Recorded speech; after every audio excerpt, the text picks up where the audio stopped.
It's always great torturing Lee on a fucking Thursday morning.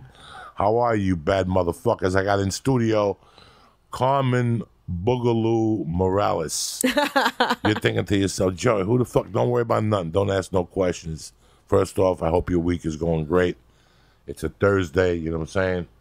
I got to head to fucking New York City to tape something for my boy DB.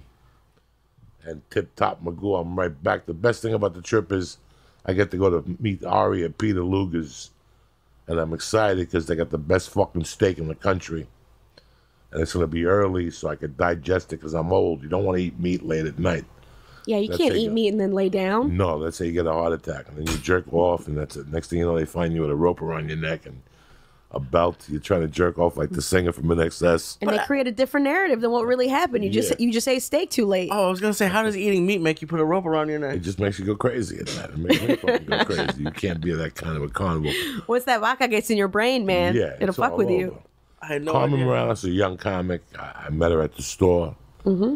And along the way, I watched you like twice on stage. And then I found something out. I found out that you were a door girl. Yeah, second in door girl history. Second door girl in history to fucking be on at the store. Yeah. Like, it's all changed. There was a time Mitzi would not hire a male waiter. Like, there was no male waiters. Guys, no men. No? No food. She was like allowed. Opposite of Calico Jack's. She was just like, everything that's going on there now, business-wise, like there was no food allowed. She didn't want you eating because you couldn't laugh. Mm-hmm. It was just booze only. So she took that hit. Yeah, it was booze and popcorn. Popcorn at the tables that tasted like ass. Of course. Keep you drinking. And then she, you know, I don't think she'd have a door girl. I don't think in her heart she had it like that to have a door girl there. Yeah. In her mind, I think she felt like she was the door girl. By the time I got there, she wasn't there every night. Mm-hmm. So I don't know. But regardless of that, yeah, somebody told me that, yeah, you just went in one day and asked for the job. Actually, they asked me. I didn't ask. That you were a fucking savage already. Yeah. You didn't really need to make the move. But you made the move, which impressed the fuck out of a guy like me, because this whole thing is about balls, this whole business. It's you releasing who the fuck you are and going for it. If you want it, this is how you got to get it. And it seems to me that you want it. Yeah, I don't want And you started getting it. All of a sudden, you started opening for a couple of big names. You were on the road, so I want to let people know who the fuck Carmen Morales is. Who the Well, I fuck are thank you? you. That makes me feel real pretty. You know what I mean? No, it should make you feel pretty. I'm not doing no Harvey Weinstein shit here. No. Hey, relax. All right? Yeah. Okay, not that. Next but thing you know, I'm in court with Benjamin Braffman. Fucking Carmen Morales said during the podcast. He's bullshit. free. They film everything now. We're Yeah. fine. No. Nobody knows nothing bad happened. But I'm just saying, like, that it may feel pretty, like, you feels good, because like that's one of the things that motivates me is like some people like it's money, the fame. Like mine was the respect. I wanted the best people to think that I was good too, you know. How important is that to you? It's the most important. That's what I'm saying. Like that's why I don't give a fuck that I'm not rich or that I'm not famous or whatever, because I'm never gonna not do this, and I'm never gonna not try and be good at it. So it doesn't matter. I don't give a shit. Do you see people who want to be rich and famous and come out here and fail? Of How course. many of those people have you seen? There's a ton of those. That they get in those for the wrong reason instead of loving what the fuck they're doing and let the money come later. The most important thing about an art is you releasing what the fuck you want to do. You know what, man? I'm sick and fucking tired of going and working at that funeral parlor. I want to make shoes. What?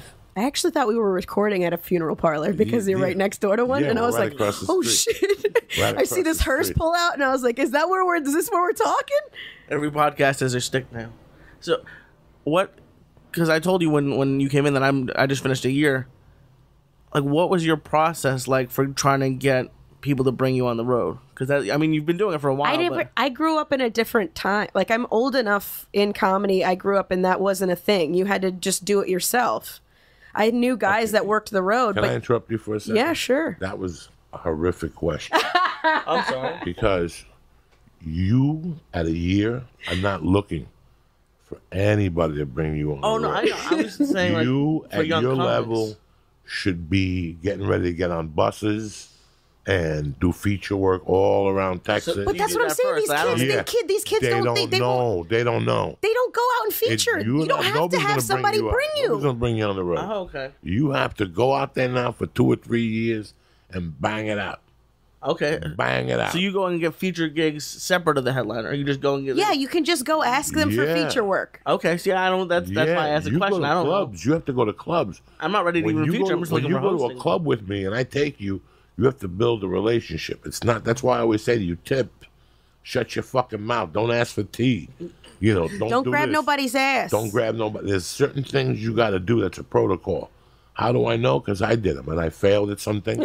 And some clubs didn't. Did bring you me fuck the back. wait staff? That's the number one rule, Listen, Joey. it's not Come fucking- on. In those days, I was into drugs. So drugs. I was thinking about So you hung out with the kitchen staff a lot. a lot. I was thinking about a night right after The Longest Yard came out, and I would, at that time I would sell 90 tickets, 78 tickets, and I had a gig in Ontario on Wednesday and Thursday. They let me headline 2 shows. They were paying me good money. Finally, the Improv Nice. with The Rock, Yeah. who I love. I've always loved it. Give me a ton of work over the years. And they gave me a hotel room because I had to do radio next day. And I'll never forget that I went to Ontario, checked into the hotel room. I tried to put the TV on, and I fucking had to do a line of coke. And I didn't know anybody. in Before Ontario. radio? That night, here I am. Oh. I just finished getting to fucking Ontario. I'm in the hotel room at night. I got radio at 6 in the fucking morning. But it's 8 o'clock at night, and I'm craving cocaine. By 9 o'clock, I didn't know who to call. So I got back in the car and drove all the way back to Hollywood. Got a gram of coke and drove all the way back to the hotel in Ontario. And I snorted coke till 5 and blew off the radio. You blew it off. The Blew whole it reason off. you're there? And the improvs were pissed. I mean, fucking furious pissed.